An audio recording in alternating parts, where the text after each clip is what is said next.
Hi friends, आपका हमारा YouTube channel CSF mentors पर स्वागत है। इस वीडियो में हम लोग जो है पिछला वर्ष 2020 का पेपर का मेंसुरेशन क्षेत्रफल का क्वेश्चन देखने वाले हैं। क्षेत्रफल से मिनिमम 10 क्वेश्चन पूछे गए हैं। कितने? 10 क्वेश्चन पूछे गए हैं। जैसा कि पहले मैं बताया था आप लोगों को कि 25 तारीख से हम लोग मैथ का उन 10 चैप्टर को देखेंगे जिनको पढ़ के आसानी से, कई लोगों का जैसे कई छात्र का मैथ एकदम वीक है, जीरो है, समझ लीजिए जीरो है, ठीक है। लेकिन अगर वो 2 महीना मेहनत करेंगे, जैसे मैं बताऊंगा वैसे 2 महीने अगर वर्क करेंगे तो वो निश्चित ही मैथ में पास हो जाएंगे। लेकिन इसके लिए पर डे कम से कम 2-2.5 घंटे आपको मेहनत करने होंगे। अगर आप 2 घंटे मेहनत कर सकते हैं 2 महीने, तो अगर आपका मैथ ही सिर्फ कमज़ोर है, आपको लग रहा है कि आप मैथ में फेल हो सकते हैं, आपने लाइफ में कभी मैथ में मेहनत नहीं किया है, तो बहुत ही इम्पोर्टेंट वीडियो है, ज़रूर देखिए इसको, ठीक है। निश्चित मैं बता रहा हूँ कि आपको हमारा कोर्स में ये 2 महीने में 10 चैप्टर में आप पास तो ज़रूर हो जाएंगे। लेकिन इसके लिए जैसे तरीका बताऊँगा वैसे ही आपको वो तरीका फॉलो करना होगा। तो आज के वीडियो में सबसे पहले जो है पिछले वर्ष का देख लेते हैं, फिर हम उन 10 चैप्टर को नेक्स्ट वीडियो से स्टार्ट करेंगे। तो उसी क्रम में पहला क्वेश्चन है आपका, एक आयताकार मैदान है। कैसा मैदान है? रेक्टेंगुलर फील्ड है कोई एक, 3 तरफ से बाड़ा लगाया जाना है। बाड़ा क्या होता है? जैसे आप घर में या गांव में खेत देखे होंगे जहाँ पे सब्जी उगाया जाता है या कोईरार बोलते हैं या ये सब चीज़, तो उसको घेरना पड़ता है। क्या करना पड़ता है? घेरना पड़ता है ताकि जानवर और भी चीज़ें आके नुकसान ना कर दें। और क्या कर रहा है? एक तरफ 20 फीट खुला रखना है। क्या करना है आपको? एक तरफ, 3 तरफ तो आपको घेरना है। जैसे मान लीजिए यहाँ पे मैं खेत बना देता हूँ, यहाँ पे मैंने खेत बना दिया है, यहाँ पे रोड है, ठीक है। तो बोल रहा है 20 फीट खुला रखना है, यानी ये जो 20 फीट आपको खुला रखना है। मान लीजिए आप 20 फीट एक तरफ खुला नहीं रखोगे, आपको जुताई करना रहे ट्रैक्टर से, तो ट्रैक्टर कैसे ले जाएंगे आप इसमें? ठीक है, आप सोच लो कि इधर से हमको ट्रैक्टर इसमें ले जाना है, इस वजह से हम 20 फीट खुला रख रहे हैं, या कंबाइन ले जाना है कटाई करने के लिए, तो इसको हम खुला रख रहे हैं। तो ये चीज आप अपने दिमाग में रखिएगा। कह रहा है यदि मैदान का क्षेत्रफल 680 वर्ग फीट है तो कितने फीट बाड़े की आवश्यकता पड़ेगी?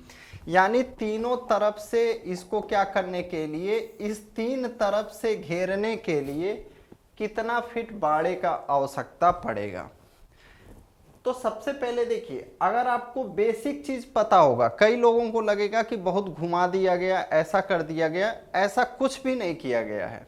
आपको बेसिक चीजें जो है पता होना चाहिए। यहाँ पे क्या वर्क करेगा? यहाँ पे आपको पता है आयत का क्षेत्रफल। क्या पता है? आयत का क्षेत्रफल पता है। आयत का ये जो आयताकार खेत है इसका चौड़ाई पता है आपको 20 फीट। क्या पता है? इसका क्षेत्रफल पता है, इसका चौड़ाई पता है।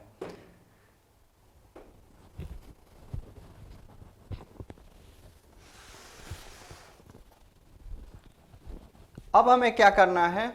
देखिए यहां पे लंबाई हम मान लेते हैं, जो हमारा खेत है, आयताकार खेत है, इसका लंबाई कितना है? x है। क्या है? लंबाई मान लिया x। तो मैदान का क्षेत्रफल या आयताकार मैदान का क्षेत्रफल क्या हो जाएगा? लंबाई गुणे चौड़ाई, यानी 20 गुणे x। 20 गुणे x का जो वैल्यू है कितना है? 680। कितना? 680। अब हमें लंबाई कैसे पता चलेगा? इस 0 से 0 को कट कर सकते हैं, ठीक है। जैसे यहां पे मान लीजिए अगर हम क्या करते, अगर 0 से 0 नहीं काटते तो x बराबर क्या करते? ये 20 का गुणा है, यहाँ पे इस 20 का x में गुणा है। मैं बहुत ही बेसिक लेवल से बताऊंगा, क्योंकि कई लोगों का रिक्वेस्ट था कि इंग्लिश को भी पढ़ा जाए और एकदम बेसिक लेवल से बताया जाए तो इसमें समय लगने वाला है। इस बार जो हम लोग मैथ पढ़ेंगे, रिवीजन कर रहे हैं लेकिन समय लगेगा। क्या होगा, 20 का यहाँ पे क्या किया गया है, गुणा। जब बराबर के इस बगल लाएंगे तो 680 में इसका भाग हो जाएगा। क्या हो जाएगा, 680 बटे 20 हो जाएगा।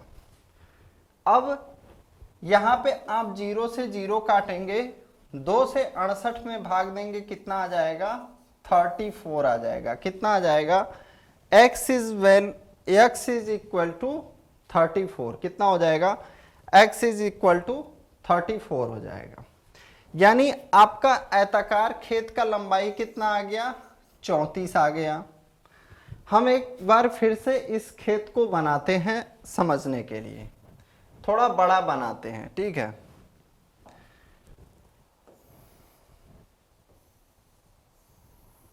तो देखिए, आपको क्या पता था, आपको पता है कि यहां 20 फीट खुला रखना है।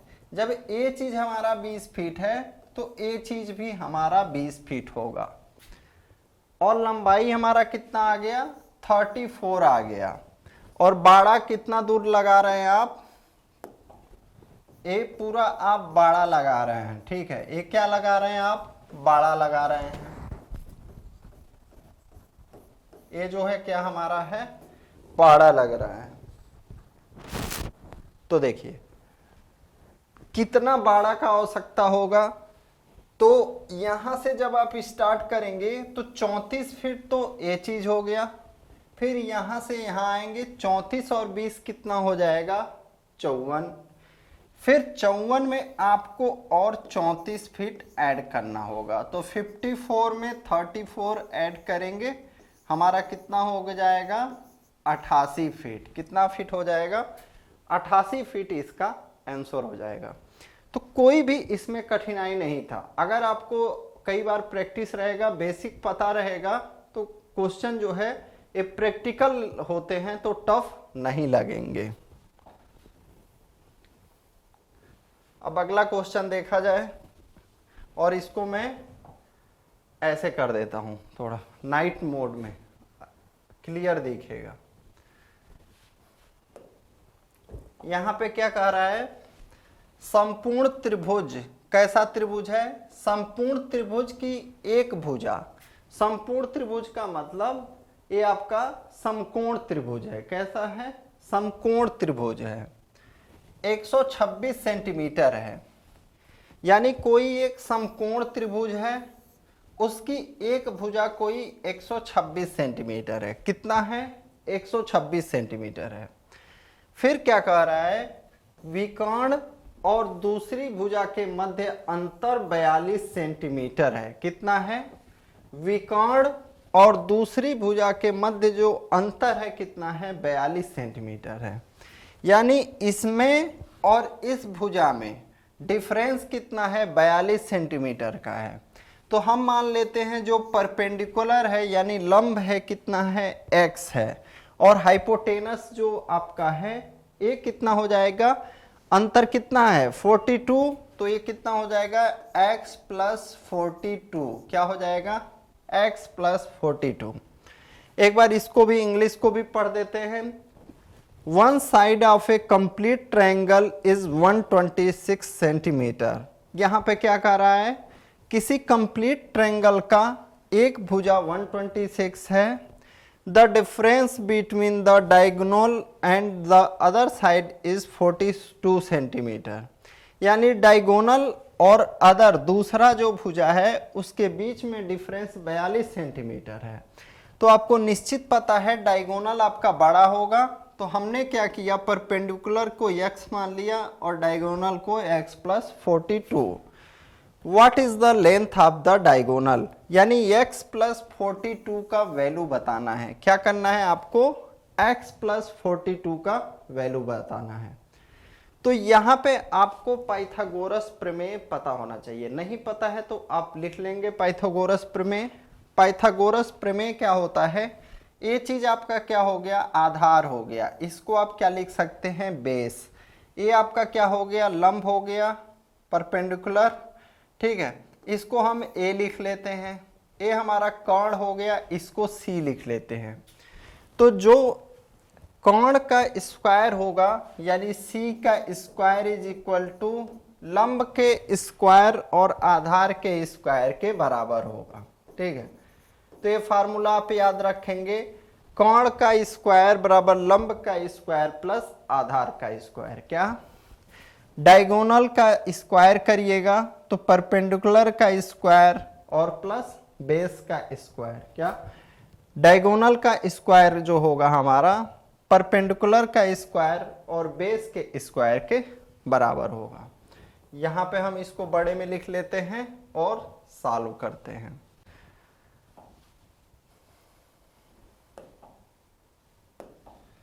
पहले एक फिगर बना लेते हैं। यहां पे ये हमारा कितना है 126, हमने इसको x माना था और ये कितना था x प्लस 42। अब क्या फार्मूला लगाएंगे पाइथागोरस प्रमेय का, यानी कर्ण का स्क्वायर बराबर लंब का स्क्वायर प्लस आधार का स्क्वायर, यानी x प्लस 42 का स्क्वायर जो होगा किसके बराबर, x का स्क्वायर प्लस 126 का स्क्वायर। क्या हो गया, x प्लस 42 का स्क्वायर बराबर x स्क्वायर प्लस 126 का स्क्वायर। तो इसको हम क्या करेंगे, तोड़ेंगे। a क्या हमारा हो गया a प्लस बी का होल वर्ग। तो a प्लस बी का होल वर्ग का फार्मूला लिख लीजिए।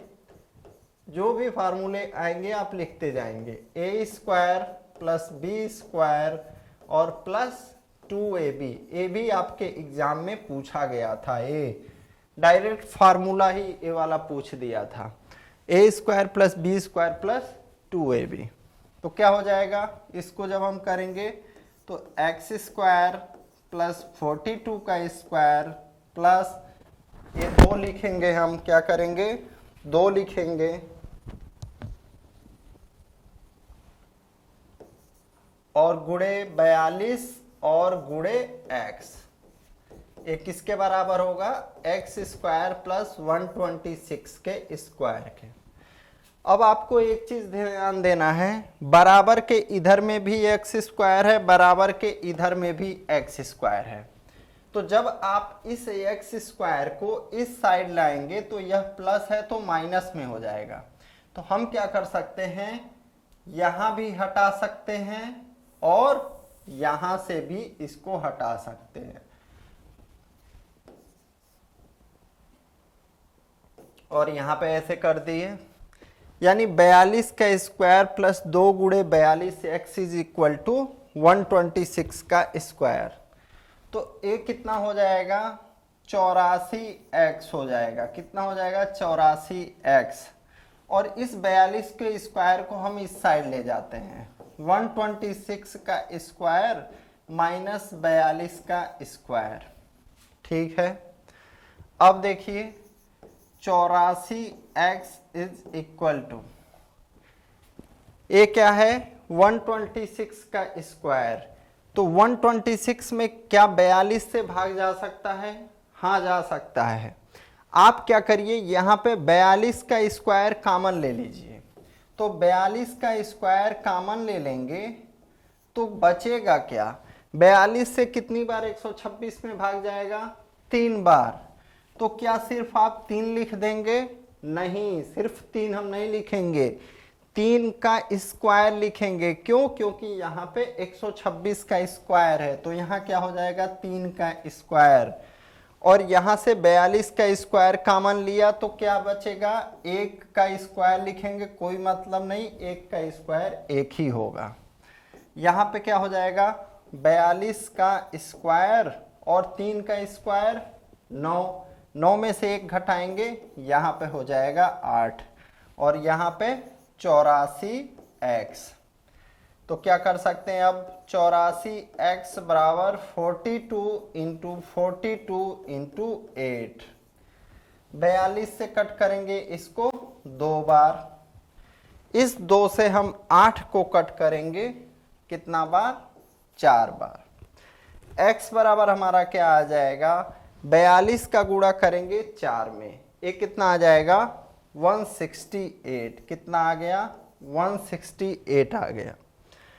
x का मान कितना आ गया 168। हमें बताना क्या था, हमें क्या लंब बताना था, नहीं हमें डायगोनल बताना है, यानी कि विकर्ण बताना है, कर्ण बताना है। त्रिभुज का हमें क्या बताना है, कर्ण बताना है। तो x प्लस 42 का वैल्यू आपको बताना है, तो इसका मान क्या आया 168। तो 168 में हम क्या करेंगे 42 को ऐड कर देंगे, क्या कर देंगे 42 को ऐड कर देंगे। एक कितना आ जाएगा 8 2 10, 6 4 10, 1 11, 1 1 2।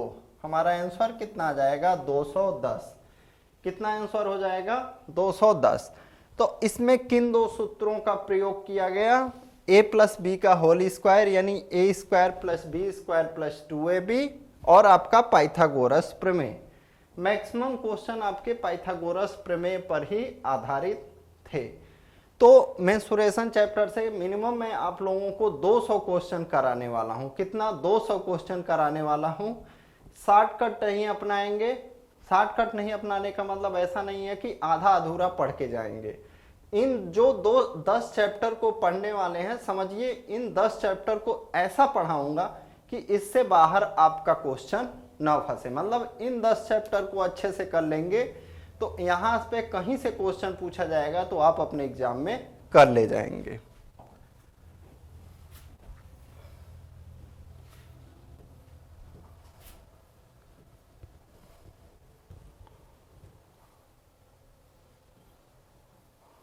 यहां पे देखिए क्या कह रहा है, थोड़ा और छोटा करते हैं। क्या दिख रहा है आप, हाँ दिख रहा है। कह रहा है ए बी सी डी आयत के मध्य बिंदु हैं, यानी कोई हमारा क्या है आयत है। इस तरह से मान लीजिए कोई आयत है और ए बी सी डी क्या है, इस आयत के मध्य बिंदु हैं। और क्या कह रहा है ए बी बराबर 10 सेंटीमीटर, और यदि आयत की एक भुजा 12 सेंटीमीटर हो तो ए बी सी डी का क्षेत्रफल क्या होगा। अभी हम लोग फिगर भी देखेंगे। A B C D is the mid point of the rectangle. आयत को क्या कहा जाता है, रेक्टेंगल कहा जाता है। ए बी सी डी जो है इस रेक्टेंगल का क्या है, मिड पॉइंट है। A B is equal to 10 centimetre. ठीक है, जैसे मान लीजिए ए आपका मिड पॉइंट, यहाँ पे मिड पॉइंट, यहाँ पे और यहाँ पे। ए हमारा क्या हो गया, मिड पॉइंट हो गया। तो इसको मिला देते हैं हम। अब क्या कर रहा है ए बी सी डी, ये चीज हमने मिला दिया। A B is equal to 10 centimetre. तो आप यहां पे एक चीज नोटिस करेंगे, यहां पे क्या बन गया आपका समकोण त्रिभुज बन गया। देखिए ए, और इसका वैल्यू कितना है 10 सेंटीमीटर। अब कह रहा है if one side of the rectangle is 12 centimetre, यानी इस आयत का कोई एक भुजा 12 सेंटीमीटर है, तो कौन सी भुजा 12 सेंटीमीटर हो सकता है, यहां पे ए वाला। तो जब आप देखेंगे अगर मान लीजिए ए पूरा 12 सेंटीमीटर है,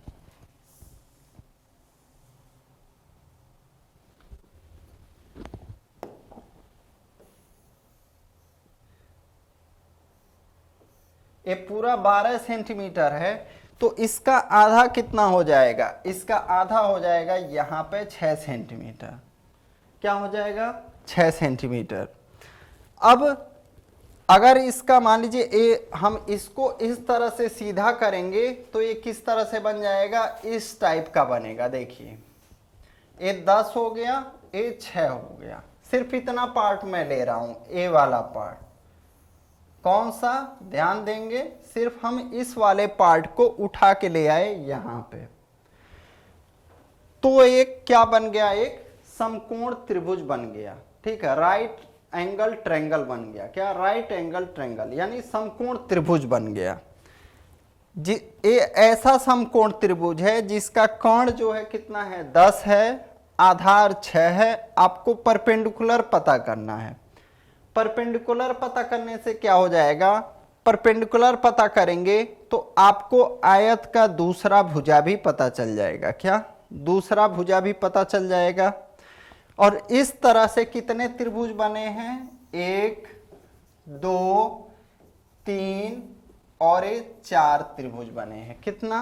4 त्रिभुज बने हैं। अगर आप एक त्रिभुज का क्षेत्रफल पता कर लेते हैं और पूरे आयत का क्षेत्रफल पता कर लेते हैं तो एक त्रिभुज में 4 त्रिभुज का क्षेत्रफल का गुणा करके, ठीक है, आयत का क्षेत्रफल में से घटा देंगे। जो बचेगा वो हमारा ए बी सी डी का क्षेत्रफल हो जाएगा। क्या? जो बचेगा ए बी सी डी का क्षेत्रफल हो जाएगा। कुछ लोग कहेंगे जब सर ये 10 सेंटीमीटर है तो यह तो एक वर्ग की तरह बनेगा। नहीं, यह जो है एक स्क्वायर नहीं बनेगा, क्योंकि इसके सभी कोण 90 डिग्री नहीं है। देखिए ये 90 डिग्री नहीं है, ये भी आपका 90 डिग्री नहीं है। क्या है? 90 डिग्री नहीं है। जब इसका लंबाई इस ये आयत नहीं रहता, यह एक वर्ग रहता, तब यहाँ पे आपका वर्ग बनता। जब इसके हम विकर्ण को मिलाते तो एक वर्ग बन जाता, ठीक है। लेकिन यह आप आयत के मध्य बिंदुओं को मिला रहे हैं तो यह एक वर्ग नहीं बनेगा। इस चीज को ध्यान देंगे। कुछ लोग बोलेंगे 10 का स्क्वायर कर देते सर 100 आंसर आ जाता, ठीक है। ऐसा लोगों ने बोला है, तब मैं बता रहा हूं, तो अपना कंफ्यूजन दूर कर लेंगे। यहां पे वर्ग बनने के लिए क्या है? चारों का कोण जो है 90 डिग्री होना चाहिए। ए भी 90 डिग्री, ए भी 90 डिग्री, ए भी 90 डिग्री, ए भी 90 डिग्री, लेकिन है नहीं, तो यह एक वर्ग नहीं है। अब हम क्या करेंगे? यहां पे भी देखिए पाइथागोरस प्रमेय का प्रयोग हुआ। किसका? पाइथागोरस प्रमेय का। तो फार्मूला, एक ही फार्मूला याद रखिए। कोण का स्क्वायर बराबर लंब का स्क्वायर, मान लेते हैं लंब x है, x का स्क्वायर प्लस आधार का स्क्वायर यानी 6 का स्क्वायर। कोण हमारा कितना है? कोण हमारा जो है 10 है। कितना? 10। 10 का स्क्वायर करिएगा 100 आ जाएगा। एक्स स्क्वायर प्लस 6 का स्क्वायर 36 हो जाएगा। एक्स स्क्वायर बराबर 100 में से 36 घटाएंगे 64 आ जाएगा। 64 जो है किसका स्क्वायर है? 8 का स्क्वायर है। तो x का वैल्यू जो आ जाएगा 8 आ जाएगा। यानी ये हमारा भुजा का आधा कितना है? 8 है। तो पूरा भुजा कितना हो जाएगा? ये हमारा पूरा भुजा कितना हो जाएगा? 16। कितना हो गया? 16। और इसका चौड़ाई, आयत का लंबाई कितना है? 16। चौड़ाई दिया हुआ था आपका 12। कितना? 12। तो आयत का क्षेत्रफल निकालना हो तो क्या हो जाएगा? लंबाई गुणे चौड़ाई। ये पूरा आयत का क्षेत्रफल निकलेगा। क्या? ये पूरा आयत का क्षेत्रफल क्या आ जाएगा? 16 गुणे 12। क्या हो जाएगा? 16 गुणे 12 यानी आ जाएगा 192। क्या यह आंसर हो जाएगा? नहीं, ये आंसर नहीं होगा। आपको किसका बताना है? ए बी सी डी का क्षेत्रफल बताना है, इस आयत का क्षेत्रफल बताना है। तो इस आयत का क्षेत्रफल निकालने के लिए क्या करना है? पूरे आयत के क्षेत्रफल में से इन 4 त्रिभुज का क्षेत्रफल हमें घटा देना है। तो एक त्रिभुज का क्षेत्रफल, ये मान लीजिए आपका कितना आ गया था? 8 आ गया था। इसका लंब कितना आ गया था? 8। तो समकोण त्रिभुज का क्षेत्रफल का फार्मूला लिख लेंगे यहीं पे, 1/2 गुणे आधार गुणे ऊंचाई, यानी 6 गुणे 8 आ जाएगा। 2 से 3 बार, 3 का 8 में गुणा करेंगे, कितना आ जाएगा? 24 आ जाएगा। कितना आ जाएगा? 24। एक त्रिभुज का क्षेत्रफल कितना आया? इसका 24 आया। तो चारों त्रिभुज का क्षेत्रफल कितना हो जाएगा? 24 चौके 96। कितना? 24 चौके 96। 192 में से हम क्या करेंगे? 96 को माइनस कर देंगे। हमारा आंसर क्या आ जाएगा? 96। क्या? 96। तो क्या हो जाएगा? ए बी सी डी का जो क्षेत्रफल हो जाएगा 96 वर्ग सेंटीमीटर। ये आपका फिगर दिया हुआ था, ये फिगर देख लीजिए, ठीक है। ये फिगर आपका एग्जाम में दिया हुआ था। आंसर क्या हो जाएगा? दूसरा वाला। यहां पे देखते हैं, यहां भी देखिएगा पाइथागोरस प्रमेय का प्रयोग होगा। करें नीचे दिए गए रेखा चित्र में त्रिभुज PQR का क्षेत्रफल 36, यानी इस पूरे त्रिभुज का, एक मिनट, पूरे त्रिभुज का जो क्षेत्रफल है कितना है? 36 है। कितना है? 36 है। आपको किसका बताना है? त्रिभुज SQR का क्षेत्रफल बताना है। तो देखिए, जब आप इस त्रिभुज को देखेंगे तो यहां पे देखिए इसका कोण कितना है? ये वाला त्रिभुज जो हमारा PQS, हम पहले त्रिभुज कौन सा लिए हैं? हम त्रिभुज लिए हैं PQS। कौन सा त्रिभुज? PQS।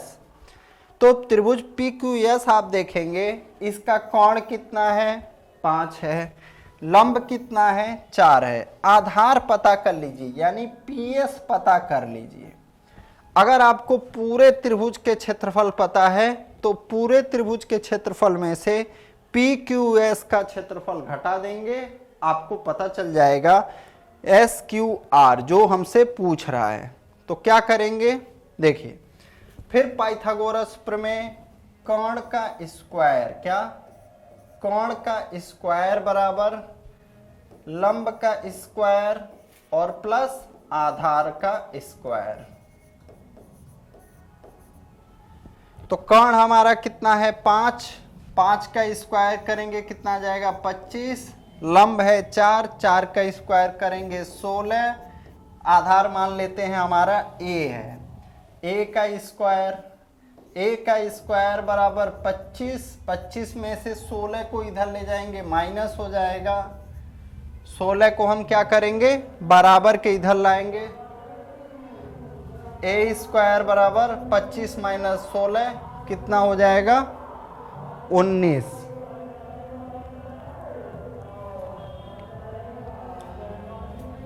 सॉरी 9। A बराबर हमारा कितना आ जाएगा? 3 आ जाएगा। तो यहां पे कितना आ जाएगा? 3। अब इस त्रिभुज का क्षेत्रफल निकालना है तो 1/2 गुणे आधार गुणे ऊंचाई, यानी 4 गुणे 3। 2 से 2 कटेंगे, 2 तिहाई 6। अब क्या करना है? पूरे त्रिभुज के क्षेत्रफल में से इस त्रिभुज का क्षेत्रफल घटा देंगे। तो 36 में से 6 घटा देंगे, हमारा जो बचा रहेगा वो हो जाएगा 30। अभी मैं कुछ देर बाद वीडियो बनाऊंगा। अभी ये बगल में थोड़ा मूर्ति का विसर्जन का काम हो रहा है, इस वजह से वहाँ पे गाना बज रहा है, तो शायद साउंड इसमें भी जाएगा।